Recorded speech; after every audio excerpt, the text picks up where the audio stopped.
Hoy vamos a sumergirnos en una fuente que la verdad está dando muchísimo que hablar. Muchísimo. Es un vídeo que califica un suceso reciente en Bogotá como, y abro comillas, el terremoto geopolítico más violento que ha sacudido el hemisferio occidental desde la crisis de los misiles. Que es una afirmación, bueno, potentísima, casi hiperbólica. Exacto. Nuestra misión hoy es precisamente esa, desgranar un poco los argumentos de este vídeo, ver qué hay detrás y sobre todo intentar entender si de verdad estamos ante un cambio en las reglas del juego global. ¿Y qué significa eso para nuestra economía? Claro, para los negocios. Para todo lo que damos por sentado. Totalmente, porque según el análisis que vamos a explorar, lo que podría parecer una simple pelea comercial, una disputa más entre Colombia y Estados Unidos, Sí. es en realidad un movimiento de ajedrez muy calculado. La fuente lo plantea como el momento en que el llamado sur global deja de jugar a la defensiva. Y pone sobre la mesa una alternativa real. Exacto, una alternativa que deja a Washington supuestamente sin una buena contrapartida. Así que vamos a ver qué estrategia describe y sobre todo qué consecuencias plantea, que es lo que nos interesa. Perfecto, pues entremos en materia. Todo empieza, según nos cuenta este vídeo, con la administración Trump decidiendo, castigar a Colombia. Un castigo, sí. El motivo que se da es la negativa del gobierno colombiano a aceptar vuelos de deportación sin unas garantías mínimas de derechos humanos. Una chispa en apariencia pequeña. Y la respuesta de Washington, según describe la fuente, es sacar el manual de siempre, el que han usado docenas de veces. El del libro de texto. Lo llama el Manual Clásico de Asfixia Económica. Un guión que históricamente ha sido, devastador. Lo hemos visto con Cuba, con Irán, con Venezuela. Vale, o sea que el vídeo describe un manual de sanciones económicas muy duras que ya hemos visto en otros escenarios. Y según la fuente, la intención era inequívoca, poner de rodillas al país. ¿Qué medidas concretas describe? Son un paquete de máxima presión, ¿eh? Primero, un bloqueo total y absoluto a las importaciones colombianas. De la noche a la mañana, su principal cliente cierra la puerta. Exacto. Segundo, congelación de todas las cuentas bancarias en suelo estadounidense. Tercero, y esto es clave, la prohibición de exportar dólares a Colombia. Cortando el flujo de la moneda con la que funciona el mundo. Justo. Y como remate, la amenaza de sanciones secundarias. Si cualquier otro país comercia con Colombia, también sufrirá las consecuencias. Es un aislamiento casi total. Entendido. Es la receta que conocemos y normalmente funciona porque el sistema financiero global es como una telaraña con el dólar en el centro. Claro. Si te cortan el acceso, estás fuera de juego. Tú necesitas buscar importaciones, el caos. Pero aquí es donde la historia que cuenta el vídeo da un giro que francamente suena a ciencia ficción. Exacto. Porque en lugar del pánico esperado, de la capitulación, la fuente afirma que el gobierno colombiano hace todo lo contrario. ¿Qué hace? Convoca una cumbre de emergencia con China, Brasil, México y la CELAC. Y aquí viene lo increíble. Sostiene que en 48 horas, en solo 2 días, se articula una arquitectura comercial y financiera completamente nueva. ¡Wow! La fuente lo bautiza la Alianza del Escudo Logístico Soberano. Un momento. 48 horas. ¿De verdad la fuente presenta como creíble que una alianza de esa magnitud, que implica logística, finanzas, diplomacia, entre varias potencias, se monte en 2 días? Suena a eslogan, ¿verdad? Suena más a propaganda que a una realidad operativa, desde luego. Es una de las afirmaciones más audaces del análisis, sí. La interpretación que se ofrece es que no se construyó de cero en 48 horas, sino que se activó. Ah, vale. Que las piezas de este puzzle ya estaban ahí, esperando el momento.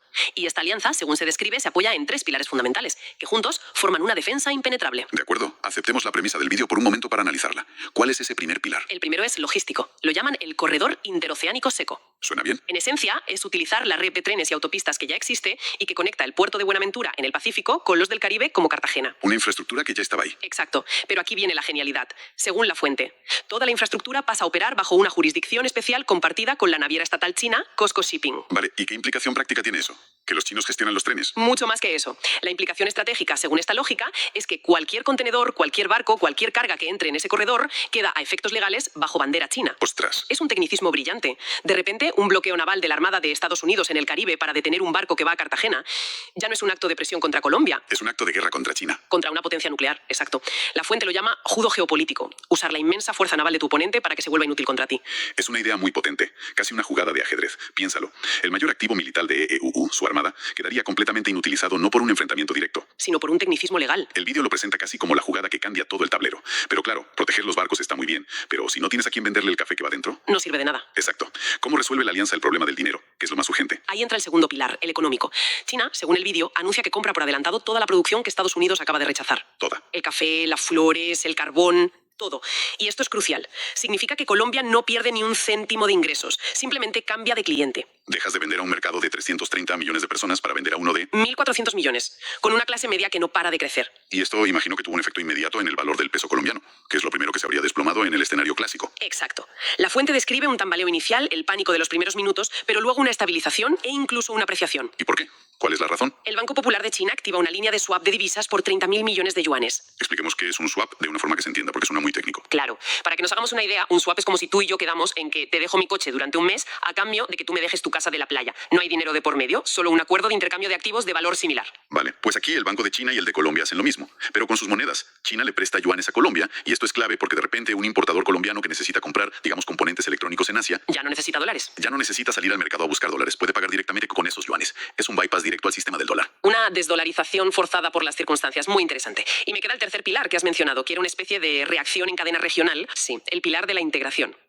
Inmediatamente, Brasil y México anuncian acuerdos comerciales preferenciales con Colombia. Y aquí la fuente incluye una cita atribuida a Lula da Silva que es tremenda. La he leído. Cualquier producto que Estados Unidos rechace, Brasil lo comprará al doble de precio como acto de solidaridad. Espera un momento. Es fuerte, ¿eh? La fuente presenta esto como un gesto puramente simbólico, o realmente sugiere que Brasil estaría dispuesto a distorsionar su propia economía de esa manera, por solidaridad, porque suena más a una declaración política para mandar un mensaje. Que a una política económica viable, claro. Exacto. El análisis lo presenta como la máxima expresión de un cambio de mentalidad. Quizá no sea literal lo del doble de precio, pero el mensaje es inequívoco. Se acabó el divide y vencerás. Si atacas a uno, respondemos todos. Eso es. Y México, por su parte, elimina todos los aranceles. Pero lo que me parece más alucinante de este tercer pilar es cómo solucionan el tema de los pagos entre ellos. ¿Cómo lo hacen? Crean una cámara de compensación regional. Básicamente una especie de Bizum para países que permite comerciar directamente con monedas locales. O sea, yuanes, reales, pesos... Exacto. El dólar simplemente se evapora de la ecuación. Un exportador colombiano vende flores a China y cobran yuanes. Con esos yuanes puede comprar coches de México pagando directamente. Y México puede usar esos yuanes para comprar soja de Brasil. El sueño de la integración monetaria latinoamericana. El vídeo lo vende como la materialización de ese viejo sueño, sí, pero no por ideología, sino como una respuesta pragmática a una agresión externa. Entonces, si resumimos lo que la fuente describe, tenemos un bloqueo económico que, en vez de funcionar, provoca la creación de una ruta logística protegida por China, un nuevo comprador gigante para las exportaciones y un sistema de pago regional que deja fuera al dólar. Un jaque mate en 3 movimientos, según la fuente. Esto nos lleva a una pregunta de fondo. Si Estados Unidos tenía este poder casi absoluto, ¿qué ha cambiado? ¿Es que Washington se ha debilitado o es que el resto del mundo de repente ha encontrado una alternativa? Esa es la pregunta del millón. Porque esta infraestructura alternativa, de la que habla la fuente, no puede haber surgido de la noche a la mañana. Esa es la clave. Y la fuente es muy tajante al respecto. Argumenta que el poder real de EU en las últimas décadas no venía tanto de su industria, que en gran parte deslocalizó, Sino de su control financiero. de su control absoluto sobre las tuberías del sistema financiero mundial, el dólar como moneda de reserva y el control de instituciones como el FMI y, sobre todo, el sistema de transferencia SWIFT. Claro, mientras todo el mundo necesite SWIFT para mover el dinero, Washington tiene el botón de apagado económico para cualquier país. Lo define como chantaje económico institucionalizado a escala planetaria. entonces, ¿qué ha roto ese monopolio? Que ahora existe una infraestructura paralela. Una que, según el análisis, China ha estado construyendo de forma silenciosa y paciente durante 20 años. No es algo de 48 horas. No. Es un trabajo de décadas. Y da ejemplos concretos. El sistema de pagos CIPS, que es la alternativa china a SWIFT, el yuan digital, que permite transferencias instantáneas sin intermediarios, y los acuerdos de swap de divisas entre bancos centrales, como el que hemos visto. Vale. La idea central del vídeo es que estas herramientas ya existían, estaban latentes. Colombia, ante la agresión, simplemente pulsó el botón y demostró al mundo que el sistema funciona. Y el efecto de eso sería como una bola de nieve. Exacto. El argumento es que todo esto se basa en la confianza. Mientras todos creían que el sistema del dólar era la única opción segura, el monopolio se mantenía. Pero una vez que se demuestra que hay una alternativa viable, Y segura, la confianza en el viejo sistema se rompe. Y una vez rota, es casi imposible de reparar. Cada país que ve este caso, desde Arabia Saudí hasta Indonesia, empieza a pensar. quizá yo también debería tener un plan B. Justo, el proceso de diversificación, según este análisis, se vuelve imparable. La fuente expande esto más allá de Latinoamérica, ¿verdad? Menciona la reacción en Europa. Sí, y es un punto muy interesante. Describe a la Unión Europea observando todo esto con una mezcla de horror y fascinación. Horror y fascinación. El argumento es que muchas potencias europeas, como Alemania o Francia, muy dependientes de la energía y el comercio global, se sienten a menudo rehenes de las políticas exteriores de Washington. Vasallos, en cierto modo. Y ver que un país de tamaño medio como Colombia puede, supuestamente, zafarse de esa presión, pues les abre los ojos a nuevas posibilidades. Claro, eso nos mete de lleno en el debate sobre el nuevo orden mundial. Ya no unipolar, sino multipolar. Precisamente. Y la fuente se esfuerza en advertir que esto no significa que China sea un imperio bueno o un salvador. No, claro. China tiene sus propios intereses, y son enormes. La diferencia fundamental, argumenta, es que en un mundo con varios polos de poder, Estados Unidos, China, Europa, India, Rusia, Brasil, ningún actor puede imponer su voluntad de forma unilateral. Ganan espacio los países medianos. Ganar un espacio de maniobra enorme. Pueden negociar, jugar a varias bandas, buscar el mejor acuerdo. No es un paraíso, pero es un tablero mucho más equilibrado que el de un solo jugador dominante. A partir de aquí, el análisis se vuelve más especulativo y plantea varios futuros posibles, ¿no? Sí, dibuja 3 grandes escenarios. El optimista, una era de cooperación multipolar, donde los distintos bloques compiten, pero también colaboran en problemas comunes. El segundo. Más sombrío, una nueva Guerra Fría 2.0, con bloques militarizados y enfrentados tecnológica y económicamente. Y el peor. Un colapso sistémico, un caos geopolítico durante décadas sin un orden claro, una especie de sálvese quien pueda a nivel global. Y por si fuera poco, introduce el factor de la crisis climática como un acelerador de todo esto. Totalmente. La forma en que se resuelva esta pugna de poder determinará si tenemos alguna posibilidad de coordinar una respuesta global a la emergencia climática. Claro. En un escenario de Guerra Fría es casi imposible. En uno de cooperación quizá haya una oportunidad. El tiempo corre en ambos frentes. Hay una última advertencia en el vídeo que me pareció especialmente seria. Habla del peligro de los imperios en declive. Sí, y es un recordatorio histórico importante. La fuente dice que los imperios que sienten que están perdiendo el control pueden volverse extremadamente peligrosos y erráticos. La reacción de la bestia herida. A menudo prefieren destruir el tablero de juego antes que aceptar que han perdido la partida. Por eso, el análisis subraya que el riesgo de una respuesta desproporcionada o desesperada por parte de Estados Unidos no se puede descartar. En definitiva, y para ir cerrando, La tesis central del vídeo que hemos analizado es que una sola jugada, una decisión de un país mediano como respuesta a una agresión, podría haber sido la gota que colma el vaso. El catalizador. El catalizador que acelera el fin del mundo unipolar y nos empuja hacia un tablero multipolar. Y las consecuencias de eso para nuestra economía, para la forma en que hacemos negocios, para el valor de nuestra moneda, serían gigantescas. Así es. La fuente sugiere que se ha abierto una puerta a un mundo donde las reglas del juego financiero y comercial que hemos conocido durante 50 años podrían reescribirse por completo. Lo cual nos lleva de vuelta a la inquietud principal. Exacto. Por eso creo que la reflexión final que nos deja este análisis y que podemos lanzar al aire es la siguiente.